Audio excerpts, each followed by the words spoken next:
চিংড়ি মাছের মালাইকারির জন্য নিয়ে নিলাম প্রথমে সর্ষের তেল। সর্ষের তেলটা ভালোভাবে গরম হয়ে গেলে, বেশি তেল দেব না কারণ নারকেল দুধের থেকেও তেল বেরোবে। শুকনো লঙ্কা আর সাদা জিরে ফোড়ন, আর দেবো বড় এলাচ একটু থেতো করে দিয়েছি, স্টার, লবঙ্গ, দারুচিনি আর ছোট এলাচ একটু ভেঙে দিয়েছি যাতে গন্ধটা ভালোভাবে বেরিয়ে আসে। হালকা নাড়াচাড়ার পরে দিয়ে দেবো পেঁয়াজ বাটা।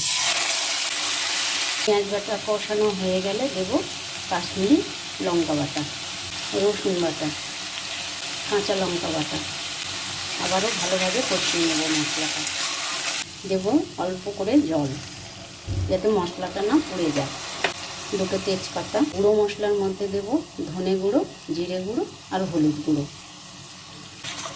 অল্প অল্প জল দিয়ে মশলাটা ভালো করে কষিয়ে নেব। মশলা ভালোভাবে কষানো হয়ে গেছে, এবারে দিয়ে দেবো লবণ। চিংড়ি মাছে লবণ আছে মাখানো, সেই জন্য দেখে দিতে হবে। আর আছে গোলমরিচ গুঁড়ো আর ভেজে রাখা পেঁয়াজ। দিয়ে দেবো চিংড়ি মাছ, নুন হলুদ আর একটু লেবু রস দিয়ে মাখানো ছিল। মশলার সঙ্গে চিংড়ি মাছগুলো ভালোভাবে কষিয়ে নেব। আবারও অল্প জল দেবো, অল্প অল্প জল দেবো আর কষাবো। ভালোভাবে কষানো হয়ে গেছে, এবারে দেব নারকেলের দুধ। নারকেলের দুধটা বের করে ফ্রিজে রাখা ছিল, তাই এরকম গাঢ় হয়ে গেছে।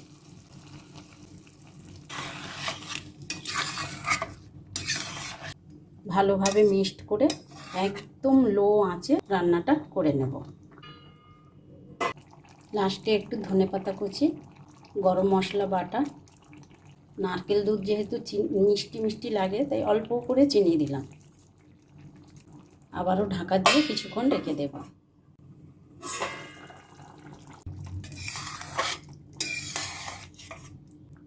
হয়ে গেল আমার চিংড়ি মাছের মালাইকারি। সব শেষে দেব ধনেপাতা কুচানো, কাঁচা পাকা লঙ্কা কুচানো, দেব একটু ঘি।